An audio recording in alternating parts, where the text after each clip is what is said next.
Good morning. To say the times are tough, it's a bit of an understatement, isn't it? I mean, the past few years have been, well, trying to say the least. The COVID-19 pandemic shook our world.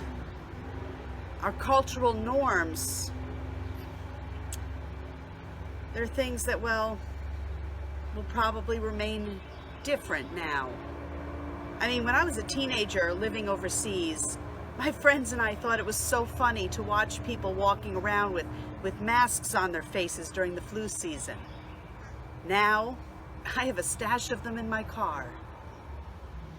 Because now I get it. I understand the reason behind it. It's a matter of respecting others, enough to try and not share whatever virus I might be carrying.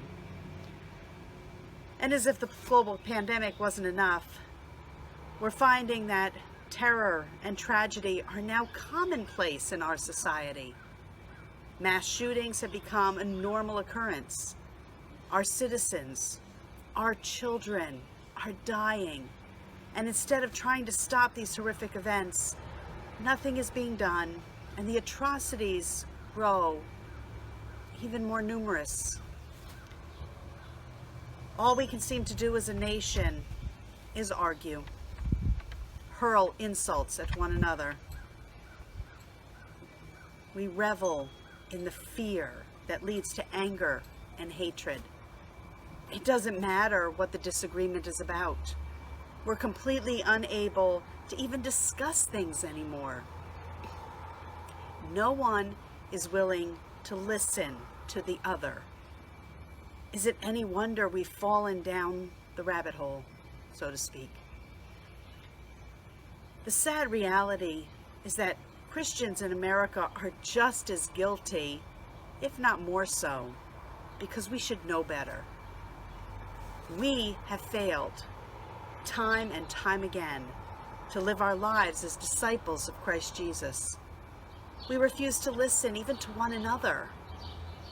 We cling to our beliefs and wield them like weapons of destruction instead of instruments of love and peace. We hold on to anger and the fears that fill us, and we forget clearly that we are called to love even our enemies. We just can't continue the way we've been going and still call ourselves Christians. It is true. There is so much in this world that can cause us to be anxious or feel afraid, even when we have faith. It's a battle every day in our hearts and our minds to trust in God. I mean, how often do we hear people talk about how they trust in God, but then they say something like, "But God helps those who help themselves."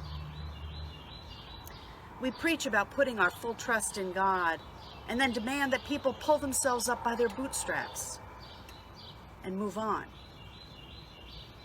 It's no wonder that non-believers are so confused.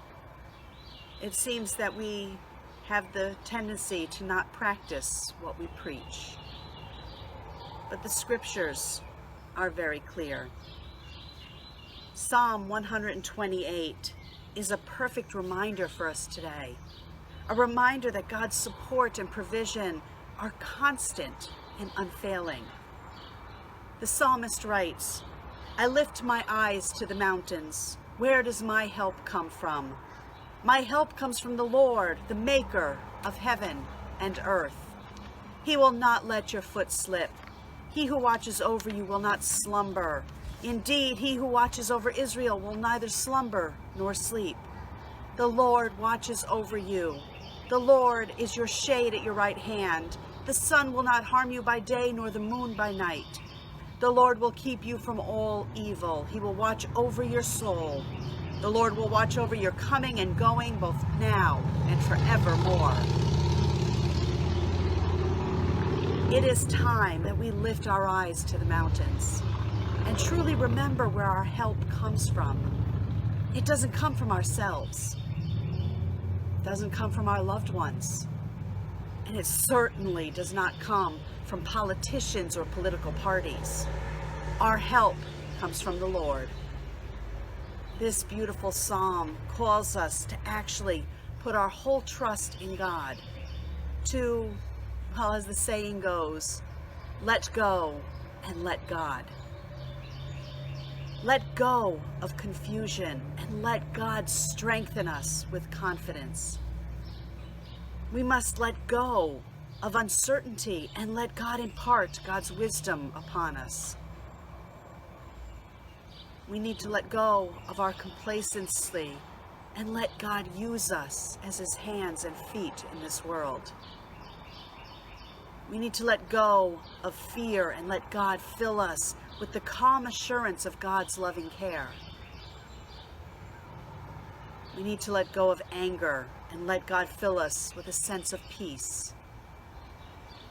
We need to let go of hatred and let God fill our hearts with the perfect love of God. For through Christ, the fullness and perfection of God's love has been revealed and is offered to us. Death, disease, hardships, these things exist. But God has promised to be with us through it all, bringing peace of heart, soul, and mind, even amid the greatest of life's tragedies. So let's cast our cares upon the Lord, our God.